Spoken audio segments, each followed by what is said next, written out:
एको देवः स्वामिनारायणोऽयम् एको मन्त्रः स्वामिनारायणेति एको वैद्यः स्वामिनारायणोऽयम्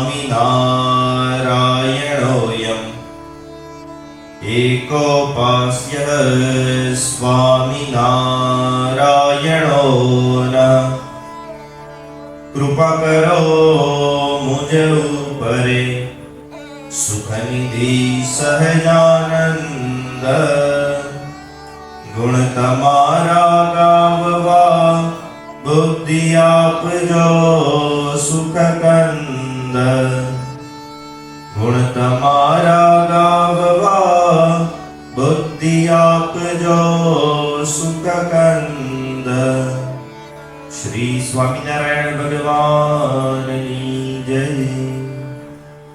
एकादशी विषयक सुंदर वार्तालाप श्रीजी महाराज गढ़पुर मध्य કરી રહ્યા છે અને એકાદશીનું વ્રત કેવું છે, કેવા ફળને અપાવનારું છે, કેટલું ઉત્તમ છે એ વિષયક તો ત્યાં ઉપસ્થિત હરિભક્તોએ જાણ્યું, પરંતુ ત્યાં રહેલા હરિભક્તોને એ પણ ઈચ્છા થઈ કે ભગવાન આ વ્રતનો વિધિ શું છે એ પણ અમને જણાવો।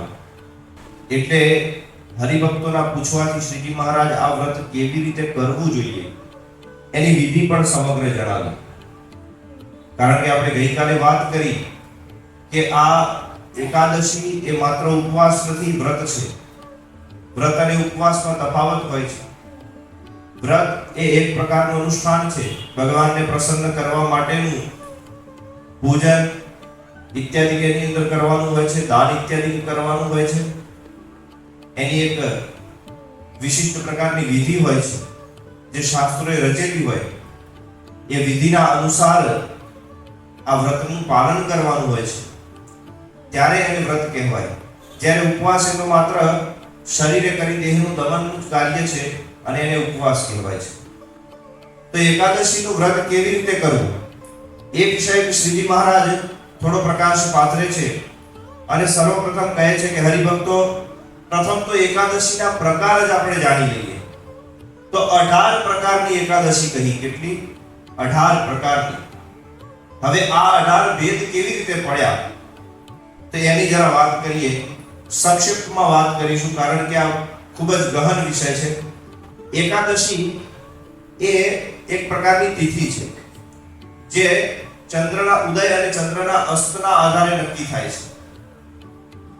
શાસ્ત્રોની અંદર બતાવ્યા પ્રમાણે અને જ્યોતિષની અંદર પણ બતાવ્યા પ્રમાણે સાથોસાથ ખગોળીય જે ઘટનાઓ થાય છે એના જે જાણકારો છે એમના મત અનુસાર ઘણી વખતે કોઈક તિથિ એ સમગ્ર દિવસ દરમિયાન ચાલતી હોય છે, અર્થાત કહેવાય કે 55 ઘડી સુધી ચાલતી હોય છે। एक घड़ी એટલે 24 મિનિટ, એવી જ રીતે 55 ઘડી એટલે લગભગ 22 કલાકના જેટલો સમય થાય। તો એટલા સમય સુધી એક તિથિ ચાલતી હોય છે, પરંતુ કોઈક વખતે આ તિથિ એ 55 ઘડીથી ઓછી પણ હોય છે અને કોઈક વખતે આ જ તિથિ 55 ઘડીથી વધુ પણ હોય છે। અને એવા સમયે પરિસ્થિતિનો જન્મ કેવો થાય છે? उदाहरण तरीके दशमीनी तिथि छे ए वहेली सवारे शरू थई, अंदाजित एवुं नक्की करी शकाय के 4-5 वाग्याना समयमां दशमीनी तिथि शरू थई। आ दशमीनी तिथि एनो अंत बीजा दिवसनी 4-5 वाग्या पहेला थयो, એટલે એ વખતથી તદક્ષર એકાદશી શરૂ થઈ ગઈ। હવે એ એકાદશી ये पूर्ण થઈ બીજા દિવસની રાત્રિએ લગભગ 2 વાગે એવું આપણે તો અનુમાન કરી રહ્યા છીએ।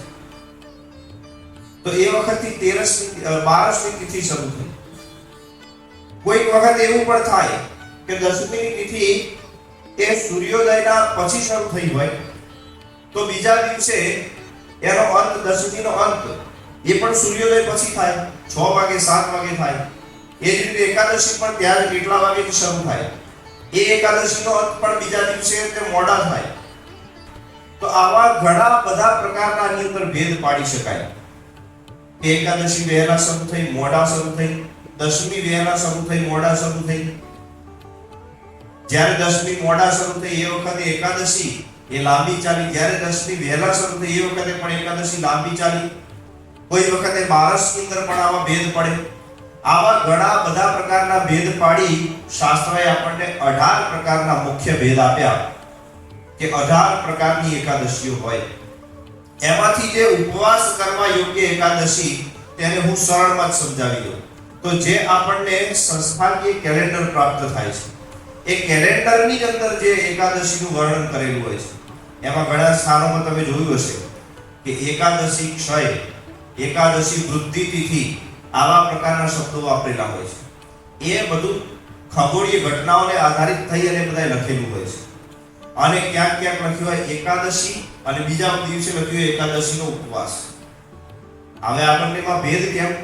એકાદશી આગળ અને એનો ઉપવાસ પાછળ કેમ? કારણ કે માત્ર શ્રીજી મહારાજે કહ્યું એટલું નહીં, વારંવાર આપણને શાસ્ત્રો પણ આ જ કહે છે, પુરાણોની અંદર આ વાત લખેલી છે અને સત્ય વાત છે. ભાગવત આદિ પુરાણોનું જે પઠન આપણને પ્રાપ્ત થયું છે એની અંદર પણ આ વાત આવે છે કે એકાદશી કઈ ઉત્તમ, કઈ એકાદશીનું વ્રત કરવું ઉત્તમ. તો જે 12 થી યુક્ત હોય એવી એકાદશીનું વ્રત એને ઉત્તમ માનેલું છે. જે 12 થી યુક્ત હોય. જો એની અંદર દશમી ભેગી થતી હોય, જે એકાદશીમાં દશમ ભેગી થતી હોય, એ ઉપવાસ કદી ન કરવો, આવું શાસ્ત્ર. જો એમાં 12 ભેગી થતી હોય તો કરવો.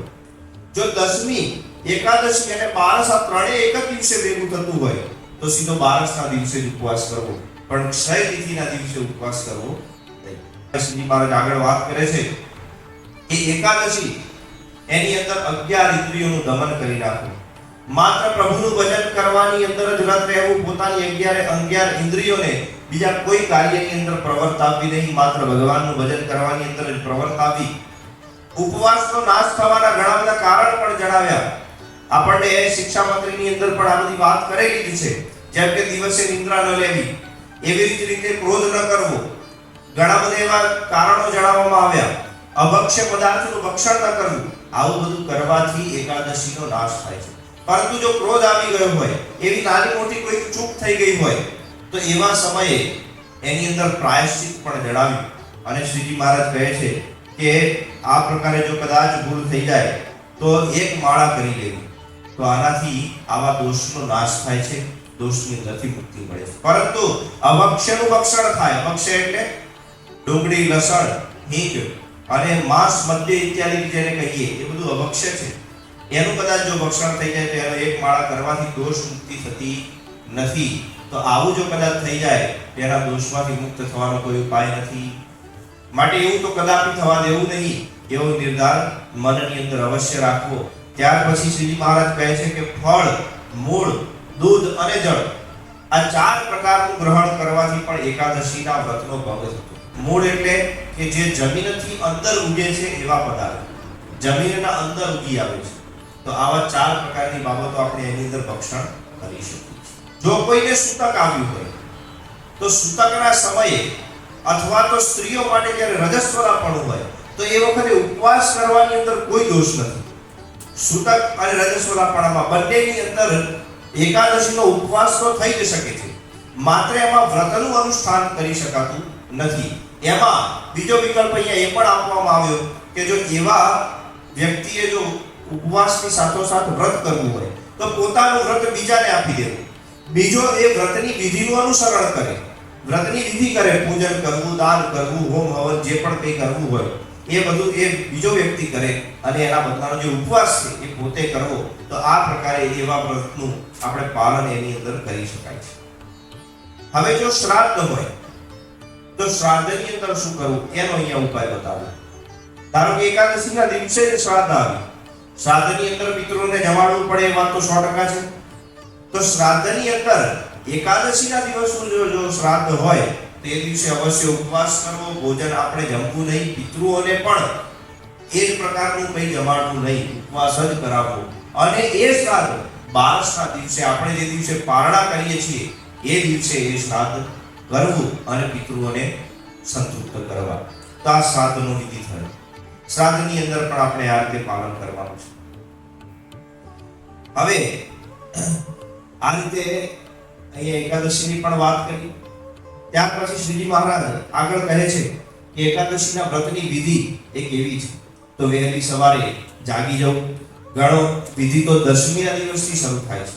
દશમીના દિવસથી જ નિયમ પાલનમાં તત્પર થઈ જવું, જેમ કે દિવસની નિદ્રા ન લેવી ઇત્યાદિ જે બધા નિયમો આની અંદર જણાવવામાં આવે, એ બધા નિયમ તો દશમીના દિવસથી શરૂ કરવા. એક જ સમયે ભોજન કરવું દશમીના દિવસે, અને રાત્રિને વિશે અલ્પ સમયે આરામ કરી અને વહેલી સવારે બ્રહ્મ મુહૂર્તની અંદર જાગૃત થઈ જવું, અને જાગૃત થઈ અને પછી વ્રતની વિધિની અંદર તત્પર થઈ જવું. વહેલી સવારે ઉઠી એ દિવસે જે લોકો, આમાં ખાસ અંદર કહેવામાં આવ્યું કે એ દિવસે દાંતણ પણ ન કરવું. દાંતણનો પણ અહીંયા નિષેધ કરેલો છે. આપણને આશ્ચર્ય થશે, પણ હા, આ વાત 100% છે. દાંતણનો આની અંદર નિષેધ કરવામાં આવ્યો છે. એના બદલામાં શું કરવું? તો 12 કોગળા કરવા અને ભગવાનનું સ્મરણ કરવું. ઉર ઉતારવું. ઉર ઉતારવામાં ના નથી પાડી, માત્ર દાંતણની ના પાડેલી છે. ઉર ઉતારવું, 12 કોગળા કરવા અને ત્યાર પછી વ્રતની વિધિની અંદર તત્પર થવું. ભગવાન સન્મુખ પ્રાર્થના કરી કે હે પ્રભુ, હું તમારું આ વ્રત હવે કરવા જઈ રહ્યો છું, આની અંદર મને સફળ કરજો.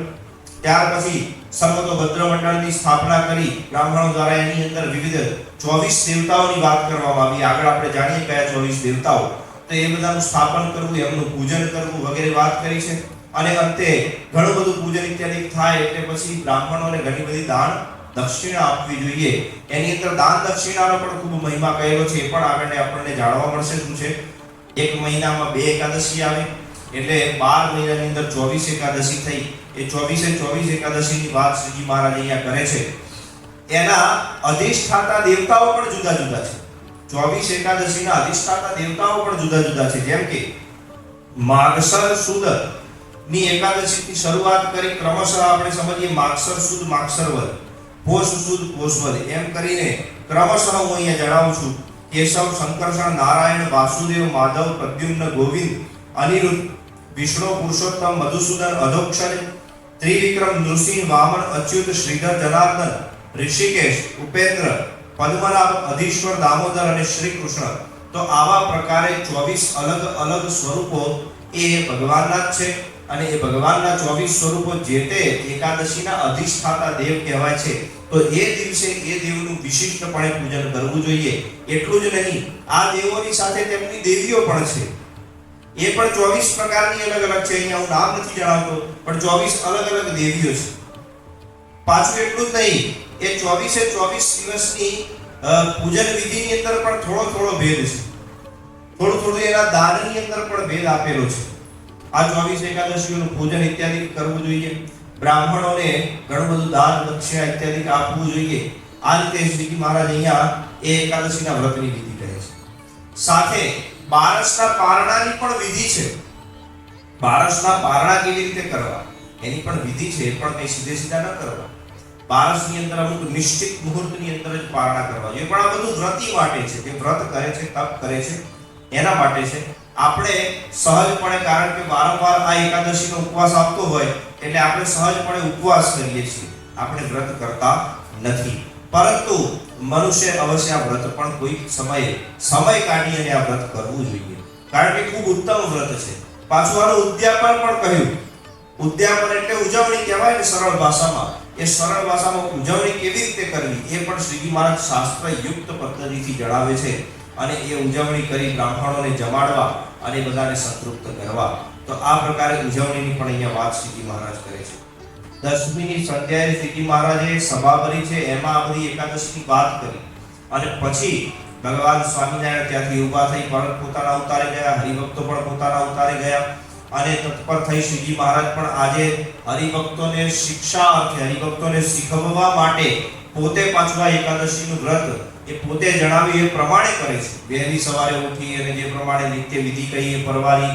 ત્યાર પછી આવી સર્વતોભદ્ર મંડળની સ્થાપના કરી, એમાં બ્રાહ્મણો દ્વારા પૂજન કરાવ્યું ઇત્યાદિની વાત કરી.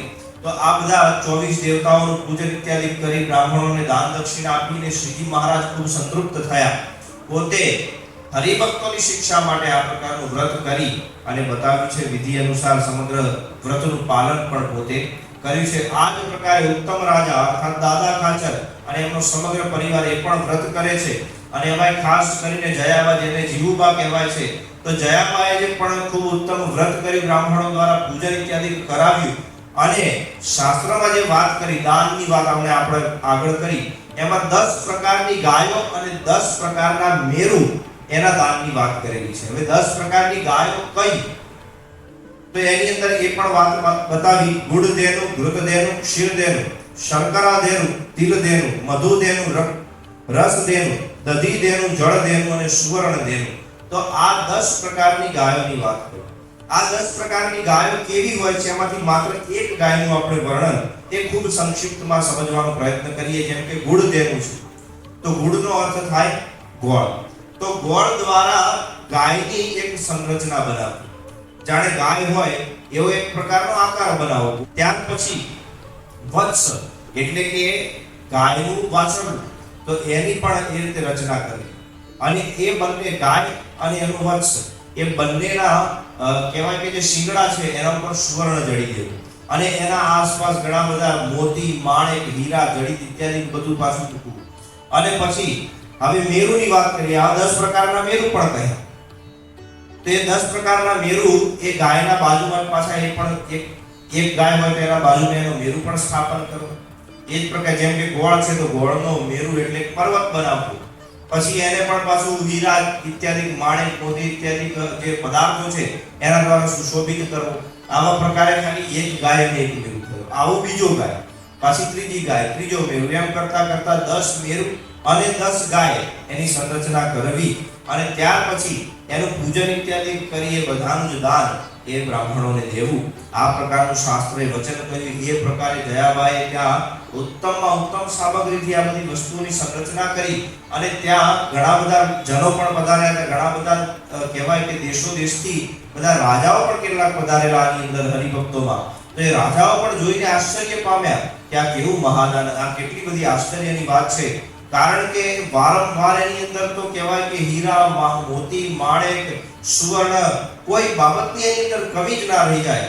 અત્યંત પ્રકારનું દાન એ વખતે જયાબાઈ અને ઉત્તમ રાજાએ બધા બ્રાહ્મણો પ્રત્યે કર્યું છે, અને બ્રાહ્મણો અત્યંત સંતૃપ્ત થયા છે। અને ત્યાર પછી તો શ્રીજી મહારાજ રાત્રિએ જાગરણ કરે છે। તે જાગરણની અંદર શ્રીજી મહારાજે કેવી લીલા કરી, ત્યાર પછી બારસના દિવસે પારણા કેવી રીતે કરાવ્યા, એ સમગ્ર ઘટના આપણને જાણવા મળશે કથાના આગળના સત્રમાં। ત્યાં સુધી સર્વને જય સ્વામિનારાયણ। સ્વામિનારાયણ નારાયણ નારાયણ,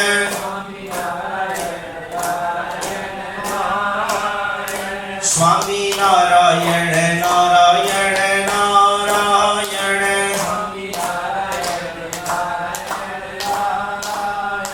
સ્વામિનારાયણ સ્વામિનારાયણ,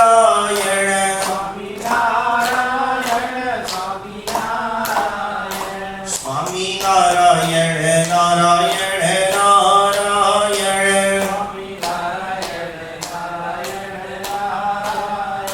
સહજાનંદ સ્વામી મહારાજની